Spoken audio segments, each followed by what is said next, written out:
Gently place 2 fingers of your other hand on this artery. Do not use your thumb because it has its own pulse that you may feel. Count the beats for 30 seconds and then double the results to get the number of beats per minute. Blood pressure. Your arm should be supported with your upper arm at heart level. Back supported, legs uncrossed, and feet on the floor. Your upper arm should be bare, with your sleeve comfortably rolled up. Wrap up the blood pressure cuff snugly around your upper arm. The lower edge of the cuff should be about 1 inch above the bend of the elbow. The cuff will be inflated quickly, either by pumping the squeeze ball or pushing a button. The valve of the cuff is opened slightly, allowing the pressure to slowly fall. The reading when the sounds blood pulsing the first hertz is recorded, this is your systolic pressure. The sounds will disappear. The point at which the sound disappears is recorded, this is your diastolic pressure. Inflating the cuff too slowly or too high enough may cause a false reading. Skin fold body composition. Here you want to have a vertical fold for the tricep, posterior midline of the upper arm, halfway between the acromion and the olecranon process. The chest.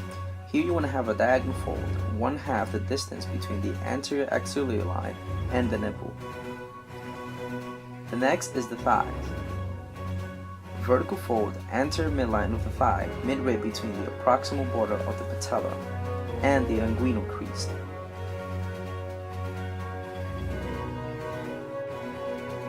FMS and scoring the FMS. A 3 is basically performing the pattern as directed. 2, perform pattern with compensations. 1, unable to perform the pattern. And 0, paying with pattern regardless of quality. The deep squat. Basically you want to have your upper torso is parallel with tibia or toes vertical. Femur below horizontal, knees are aligned over the feet, and thigh will align over the feet. The step test.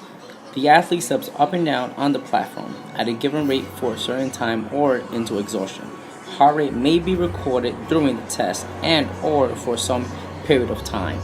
Push-up test. Men should use the standard military style. Push-up position with only the hands and toes touching the floor in the starting position. To do this, kneel on the floor, hands on either side of the chest and keep your back straight. Lower the chest down towards the floor, always to the same level each time, either till your elbows are the right angles of your chest touches the ground. The long jump. The athlete stands behind a line marked on the ground with feet slightly apart. A 2-foot takeoff and landing is used, with swinging of the arms and behind of the knees to provide forward drive. The subject attempts to jump as far as possible, landing on both feet without falling backwards. 3 attempts are allowed. The 40-yard dash. It is a sprint covering 40 yards designed to measure running speed. It is primarily run to evaluate the speed of a football player or any other sport by a player or a scout. The 3-cone drill.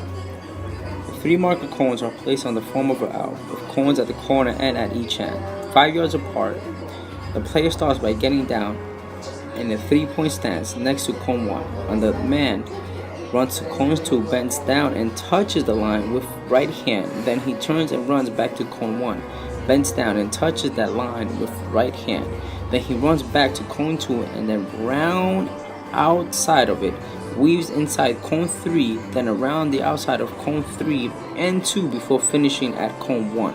The player must run forward while alternating his running directions, as opposed to strictly stopping and starting in opposite directions. Each time they perform the 3-cone drill for a different side.